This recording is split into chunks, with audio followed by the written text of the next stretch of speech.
Good afternoon, class. Good afternoon, sir. Good afternoon, sir. Good afternoon. Good afternoon. Good afternoon to all. आज थोड़ा late हो गया क्योंकि वो BBS 6 में आज सुबह से लगातार क्लास रहता है ना, तो अटेंडेंस वगैरह में भी थोड़ा सा हो गया, टाइम लग गया। Yes, sir. तो खैर कोई बात नहीं। हम लोग कहाँ पे थे? इकोनॉमीज और डिसइकोनॉमीज ऑफ स्केल मेरे ख्याल से कंप्लीट हो गया था। हमने कॉस्ट चैप्टर स्टार्ट किया था। Yes, sir. तो स्टार्ट नहीं हुआ है कॉस्ट चैप्टर सर। लास्ट में अपने इंटरनल फैक्टर में आपने लिखवाया था 5 टॉपिक्स, उसके बाद क्लास एंड हो गया। क्लास एंड हो गया तो इसको मैंने समझा दिया था ना आप लोगों को। ये यस सर, समझा दिया था।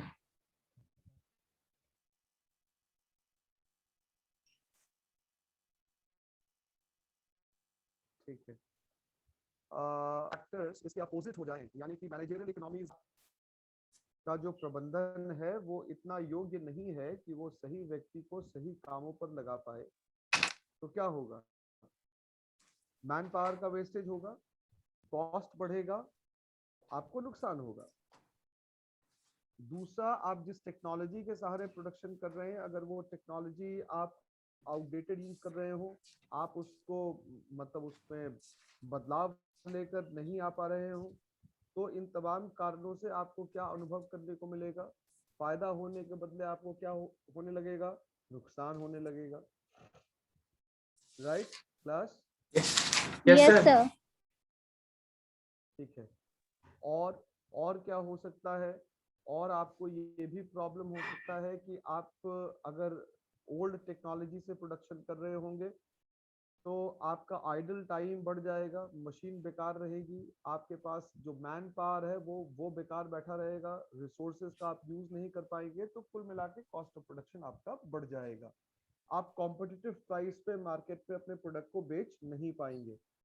जो नेक्स्ट ऑप्शन है इसमें, उसमें ये कहा गया कि आपकी मार्केटिंग स्ट्रैटेजी के ऊपर भी, अगर मार्केटिंग स्ट्रैटेजी बहुत अच्छी है, यानी कि आप गुड क्वालिटी रॉ मटेरियल आप परचेज कर पाते हैं, लो प्राइस पे परचेज कर पाते हैं, हाँ, ज्यादा क्वांटिटी में परचेज कर पा रहे हैं, और अगर आप अपने प्रोडक्ट को ज्यादा ऊंचे दामों पर बेच पा रहे हैं अच्छी मार्केटिंग स्ट्रैटेजी के तहत, तो इसमें आपको फायदा होगा, आपको एडवांटेज मिलेगा। लेकिन अगर आप ऐसा कुछ भी नहीं कर पा रहे, आपको नुकसान होगा। आप रॉ मटेरियल अच्छा नहीं खरीद पा रहे हैं, गुड क्वालिटी रॉ मटेरियल नहीं खरीद पा रहे हैं, आपका प्राइसिंग ज्यादा है खरीदने का, जो आपका कॉस्ट है, और आप अपने आउटपुट को भी कॉम्पिटिटिव प्राइस पे बेच नहीं पा रहे हैं, तो वैसा अगर आप करेंगे तो आपको फायदा नहीं होगा, बल्कि इंटरनल डिसइकोनॉमीज होने लगेगी।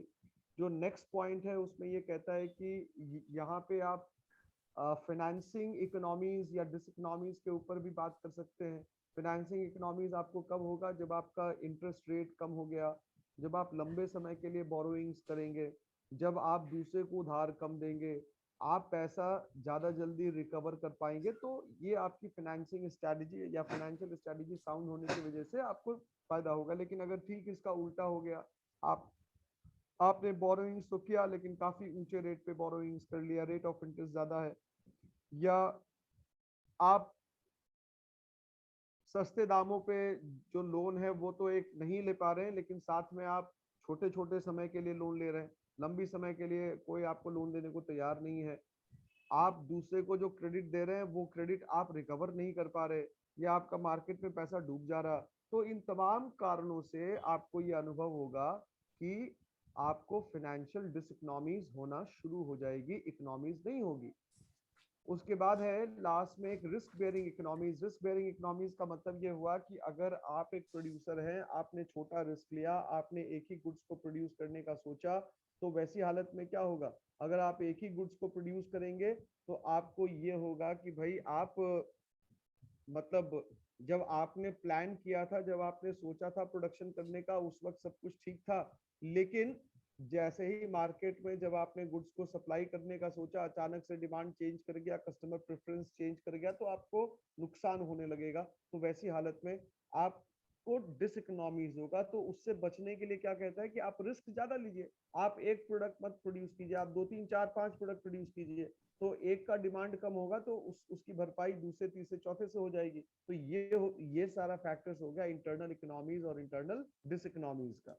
कभी कभी होता क्या है कि जब हम लोग डिसइकोनॉमीज का, मैं एक और फैक्टर बताऊं, डिसइकोनॉमीज का मतलब ये डिसएडवांटेजेस कि जब आप अपने आप को ओवर कमिट कर लेते, ओवर कमिट कहने का मतलब कि आप जब ये ओवर एक्सपेंशन कर लेते कि भाई लालच में आके हमसे ये भी हो जाएगा, हमसे वो भी हो जाएगा, हमसे सब काम हो जाएगा, तो जब आप ओवर कमिट कर लेते हैं, ओवर एक्सपैंड कर लेते हैं अपने आप को, तो उस ओवर एक्सपेंशन से भी आप ये एक्सपीरियंस करेंगे कि आपका फायदा नहीं हो के आपको नुकसान होने लगेगा, क्योंकि आप जैसे ही कमिटमेंट्स पे खड़ा नहीं उतरेंगे, आपको फायदा नहीं होके नुकसान होगा। अब आइए हम लोग एक्सटर्नल इकोनॉमीज और डिस इकोनॉमीज की बात करें, तो आपको एक्सटर्नल इकोनॉमीज कब होगा?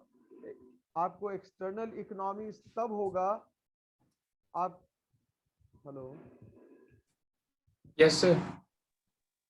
आपको एक्सटर्नल इकोनॉमीज तब होगी जब आप अच्छे लोकेशन पे चले जाएं, जब गवर्नमेंट पॉलिसी आपके फेवर में चेंज कर जाए, कस्टमर प्रेफरेंस अचानक से आपके प्रोडक्ट के लिए हो जाए, आपका जो रॉ मटेरियल है उसका सप्लाई आपको बड़ी आसानी से मार्केट में मिलने लगे, सस्ते दामों पर आपको रॉ मटेरियल मिलने लगे।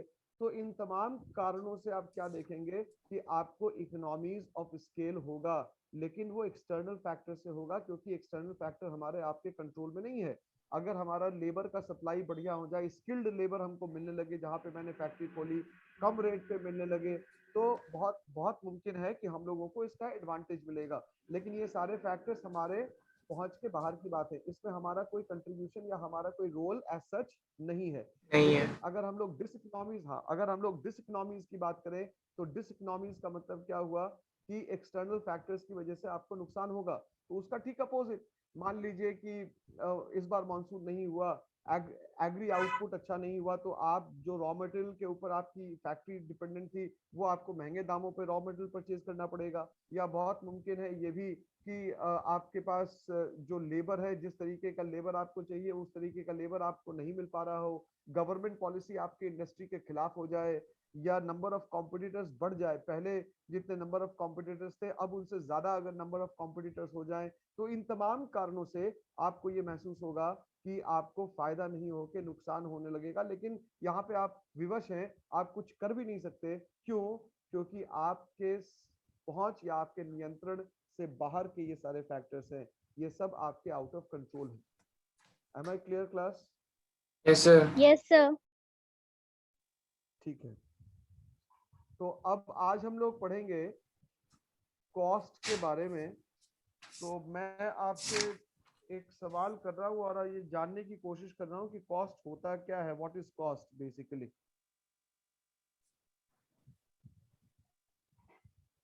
कॉस्ट क्या है? कॉस्ट भी आप मुझे बताएं और आप मुझे प्राइस भी बताएं कि प्राइस और कॉस्ट, थोड़ा सोच लीजिए, हड़बड़ा के जवाब मत दीजिए, 1 मिनट अपने आप को समय दे लीजिए और फिर आप बताइए कि कॉस्ट और प्राइस क्या है।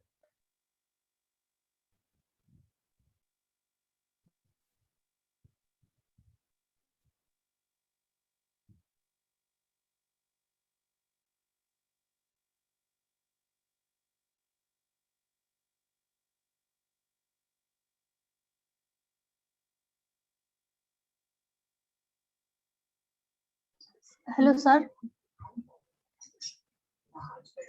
हेलो हाँ बोलो, सुन रहे हैं। सर। कॉस्ट वो हो जाएगा सर, मतलब किसी भी चीज के लिए जब हम पेमेंट करते हैं तब कोई भी सामान को लेने के लिए, वो हो जाएगा कॉस्ट। और सर प्राइस हो जाएगा कि मतलब किसी भी पहले तो प्रोडक्ट का कैमरा जो ऑन प्राइस। करो तुम अपना, रोल नंबर 10। पहले तो कैमरा ऑन करो, रोल नंबर 10। Yes sir. हाँ सर बताओ। जैसे कि हम किसी भी चीज के लिए ना कॉस्ट क्या? मतलब पेमेंट पेड करते हैं ना, तो उसको कॉस्ट कहते हैं, और जो मतलब किसी भी प्रोडक्ट का जितना रेट होता है उसको प्राइस कहते हैं। सर मे आई?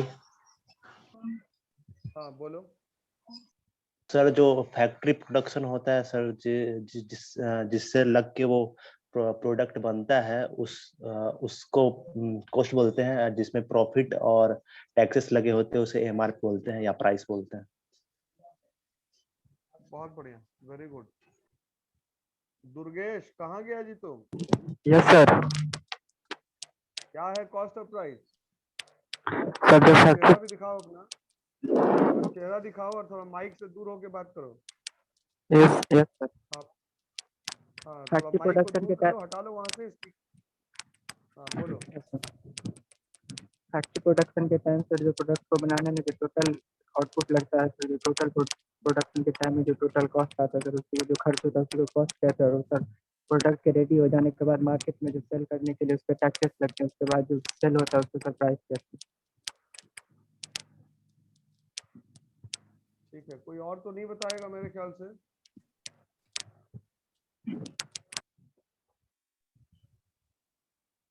सर कॉस्ट और देखिए, प्राइस का एग्जैक्ट आंसर तो यही होता है ना सर, किसी चीज को पाने के लिए हम जो भुगतान करते हैं उसको वो कर कॉस्ट कहते हैं sir.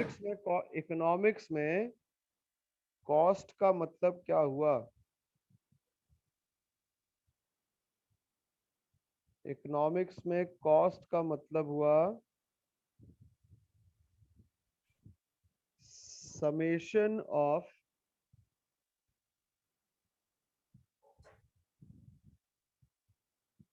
expenses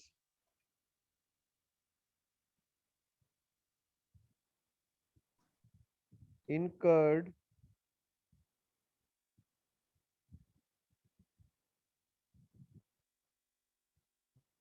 in producing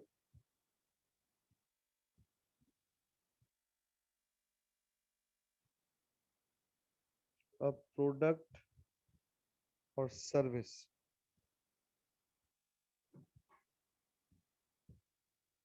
clear है? अब इकोनॉमिक्स में क्या हुआ कि आप एक्सपेंसेस कहां कहां इनकर करेंगे, ये भी क्वेश्चन मार्क। आप एक्सपेंसेस कहां कहां इनकर करेंगे? तो एक्सपेंसेस होगा expenses on factors of production,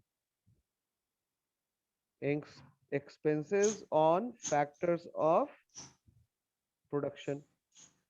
कहाँ खर्च करेंगे? factors of production पे। अब ये जो factors of production होगा, ये factors of production कितने प्रकार का होता है? इकोनॉमिक्स में factors of production 4 प्रकार का, land, labour, capital, entrepreneurship. Labour,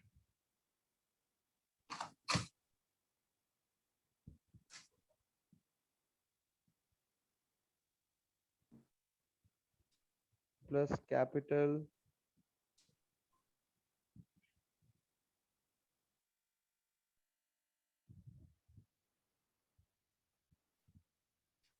entrepreneurship.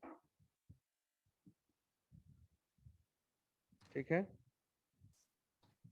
इसी पे खर्च करेंगे। Yes sir. तो इन यस सर। सबको आप क्या क्या इन सबको आप क्या क्या देंगे? इन सबको आप रेंट देंगे, वेजेस, वेजेस एंड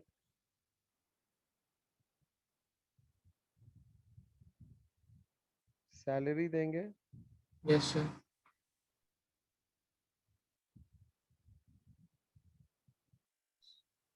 इन सबको आप इंटरेस्ट देंगे, और इसको आप प्रॉफिट देंगे। Profit, yes sir. इसी को हम लोग कहते हैं इकोनॉमिक्स में कॉस्ट।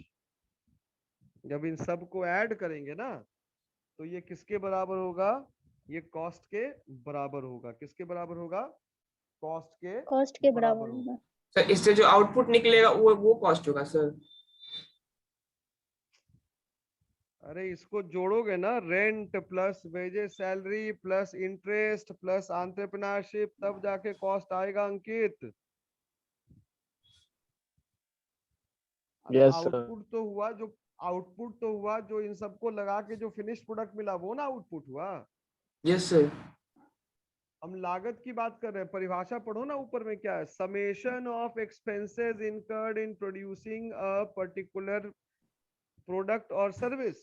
मतलब किसी दी गई वस्तु या सेवा के उत्पादन में जो भी खर्च हुआ, उन खर्चों को जब आप जोड़ेंगे तब लागत होगा। तो आउटपुट को तुम लागत कैसे कह सकते हो? आउटपुट तो प्रोडक्ट ना हो गया जी। यस सर, ये फैक्टर ऑफ प्रोडक्शन, ये इनपुट करेंगे तो इससे जो हमारा आउटपुट निकलेगा ना, उसको आउटपुट कहते हैं सर। तब हम यहाँ कॉस्ट की बात कर रहे हैं। तुम एकदम मतलब सीन ही चेंज कर दे रहे हो, लेवल ही चेंज कर दिया। हम यहाँ समझाए कि जितना एक्सपेंसेस यहाँ पे लिख रहे हैं, बार बार एक्सपेंसेस वर्ड लिख रहे हैं, expenses on factors of production, उत्पादन के जो साधन है उस पे जो खर्च करोगे, तो आउटपुट कहाँ आ गया इसमें? तो expenses on factors of production, तो फैक्टर्स ऑफ प्रोडक्शन कितना होगा? लैंड, लेबर, कैपिटल और एंटरप्रेन्योरशिप। यस सर, तो लैंड को Yes, तुम sir. क्या दोगे? रेंट दोगे। यस लेबर सर, को क्या दोगे? वेज दोगे। कैपिटल को सैलरी और क्या दोगे? वेजेस, इंटरेस्ट दोगे। Profit, interest. और एंटरप्रेन्योरशिप को क्या दोगे? प्रॉफिट दोगे। तो अब इन Yes, sir. सबको ऐड करोगे तब ना, देखो ऐड का साइन लिखे हैं, फिर जाके यहाँ कॉस्ट लिखे हैं। इन सबको ऐड करोगे, रेंट, इंटरेस्ट, वेजेस, सैलरी और प्रॉफिट, तब जाके कॉस्ट आए।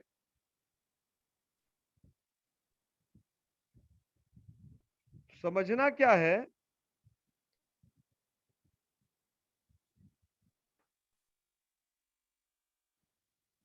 Profit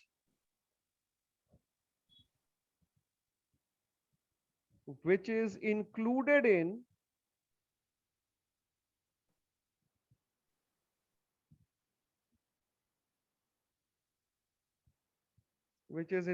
in the cost of production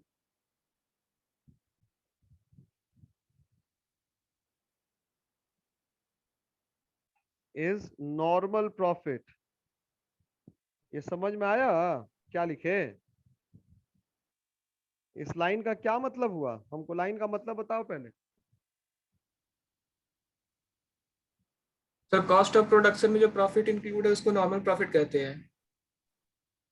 normal profit कहते हैं। तो यहाँ पे जो हमने अभी लिखा ये प्रॉफिट कॉस्ट में शामिल है कि नहीं है? Yes, sir. है. Yes sir, yes sir yes है। सर। Yes, तो sir. ये कौन सा प्रॉफिट हुआ? ये नॉर्मल प्रॉफिट हुआ ना? Yes sir. Yes, Yes, sir. sir. हाँ, तो नॉर्मल प्रॉफिट को हम लोग ये भी कह सकते हैं कि प्रॉफिट जो एंटरप्रेन्योर को मिलता है और जो कॉस्ट ऑफ प्रोडक्शन का पार्ट फॉर्म करेगा, उसको हम लोग नॉर्मल प्रॉफिट कहेंगे। समझ गए? क्लियर है concept? Yes sir. Yes Yes, sir. sir. ठीक है, तो ये तो हुआ हमारा कॉस्ट का कॉन्सेप्ट, कॉस्ट इसको कहते हैं। अब प्राइस क्या हुआ?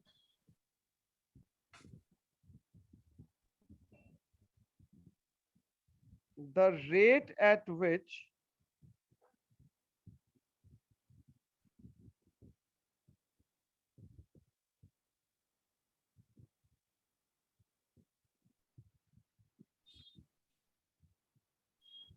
the goods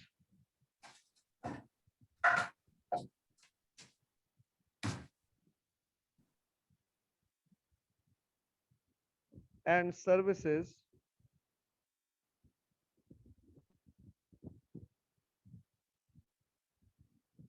are exchanged, मतलब जिस भाव पे गुड्स और सर्विसेज को एक्सचेंज किया जाए, उस प्राइस को, उस रेट को हम लोग प्राइस कहते हैं। समझना ध्यान से, उसको हम लोग क्या कहते हैं? प्राइस। Price. प्राइस कहते हैं। प्राइस। अब कैसे निकालेंगे प्राइस? कैसे निकालते हैं देखिए।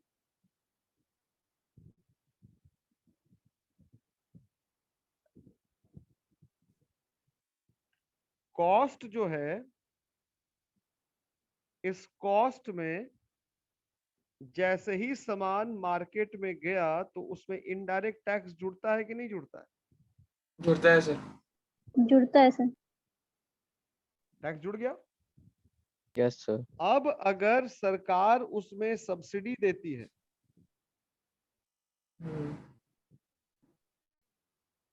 सब्सिडी क्या होता है? सर अगर छूट सर सर। जो टैक्स पे करते हैं ना, उससे गवर्नमेंट हमको जो वो रिलीफ देती है, जैसे अनाज पानी ये क्या सब। होता है?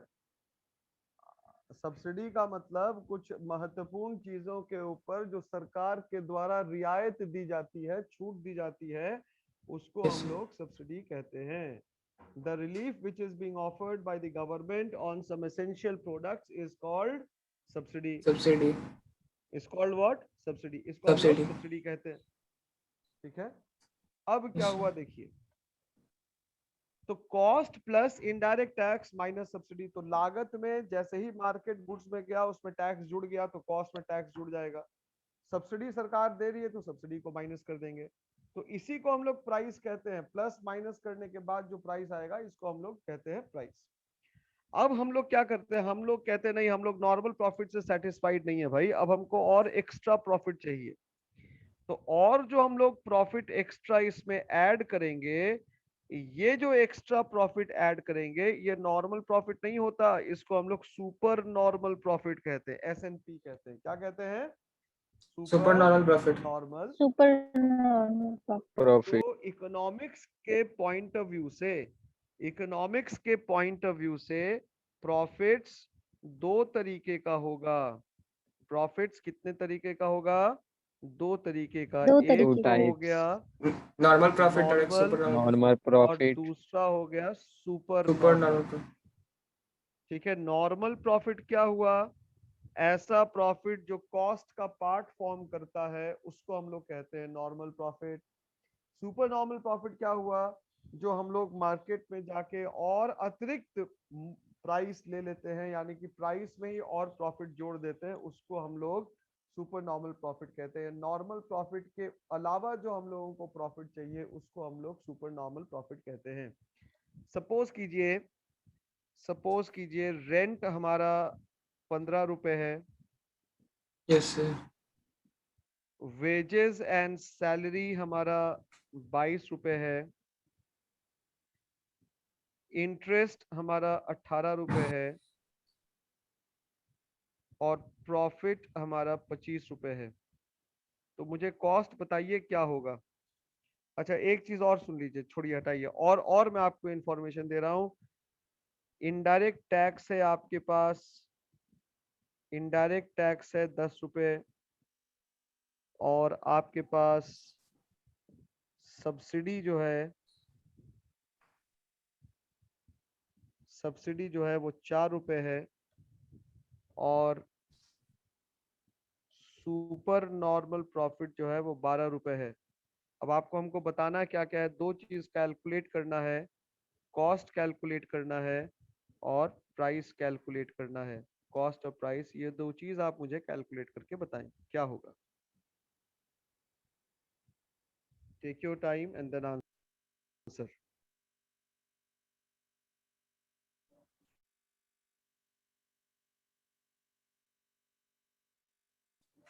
सर प्राइस कैलकुलेट करने का तो cost plus indirect tax minus subsidy formula होता है ना?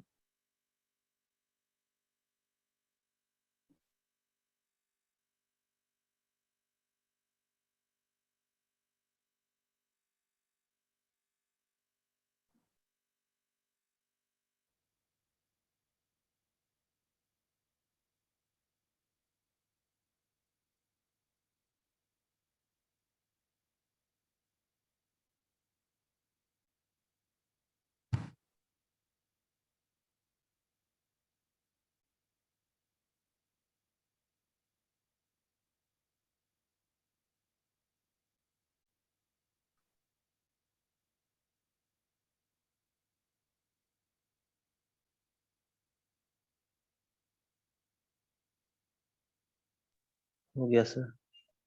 बन गया sir. Sir.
Hello, yes Yes, yes sir sir. Sir हो गया सर। बन गया सर। कॉस्ट बराबर क्या होगा? 70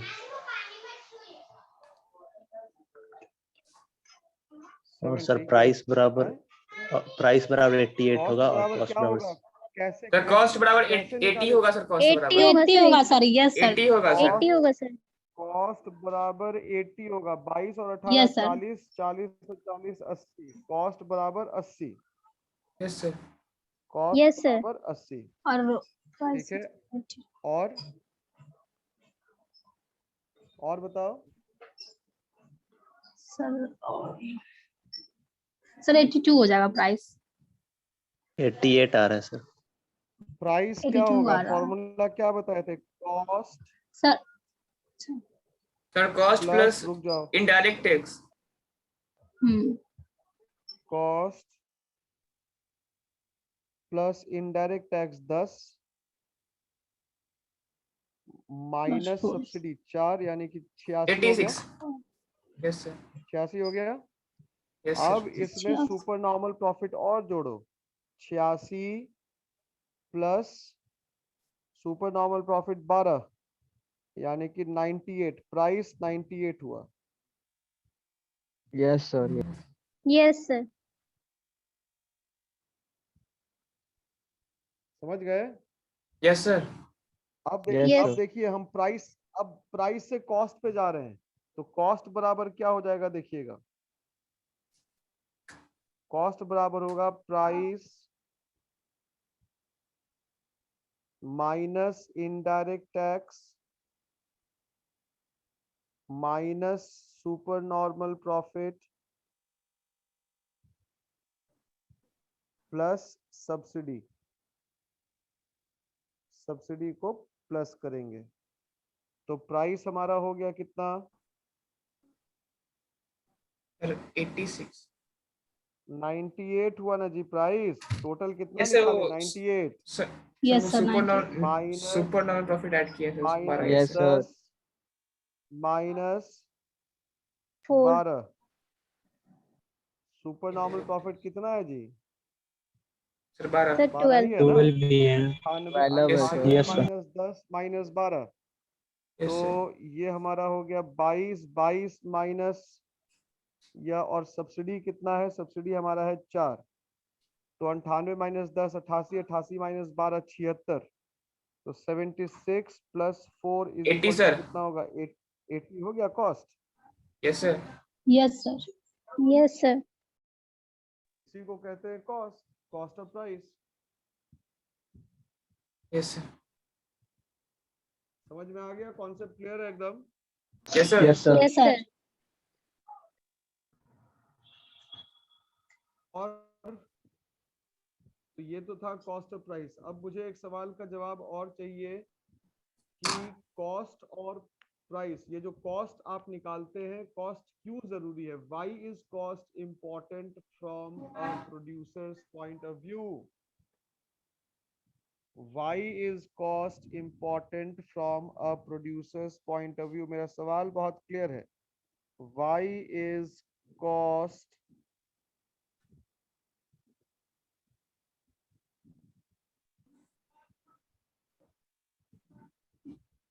important from a producer's point of view?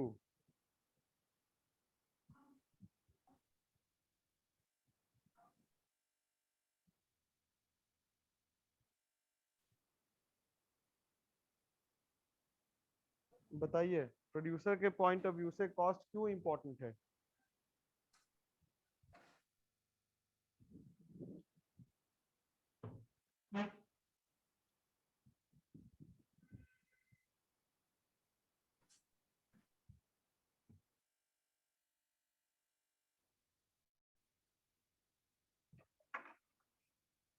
Answer करो।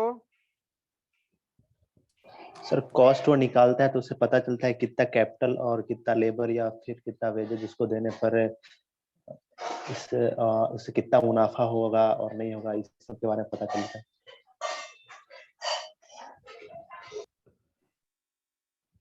कॉस्ट इसलिए इम्पोर्टेंट है कि हम लोग टोटल कॉस्ट ऑफ प्रोडक्शन जान पाए। हम लोग क्या जान पाए? Total cost of production. Production, total cost of production या per unit cost of production जान पाए। Per unit cost of production.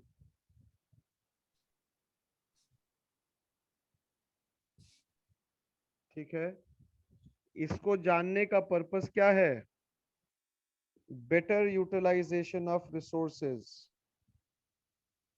Better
Vishwajeet,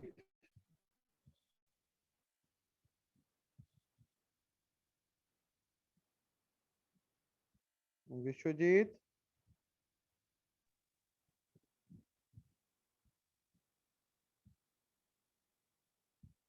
better utilisation of resources. मेरी आवाज आ रही है क्या? यस सर, आ रही Yes, है। sir. Yes sir. Yes sir. Next point क्या है? क्यों क्यों हम लोग कैलकुलेट करना चाहते हैं इसको हम लोग प्रॉफिट मार्जिन्स को डिटरमिन करने के लिए करना चाहते हैं। Profit margins determination, profit margin determination के लिए। नेक्स्ट है फिक्सेशन ऑफ प्राइस, क्योंकि जब तक आपको कॉस्ट पता नहीं रहेगा तब तक आप प्राइस का फिक्सेशन नहीं कर सकते। तीसरा,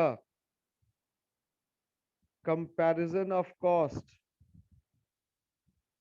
comparison of cost. Cost comparison के लिए हम लोग इसको यूज करते हैं।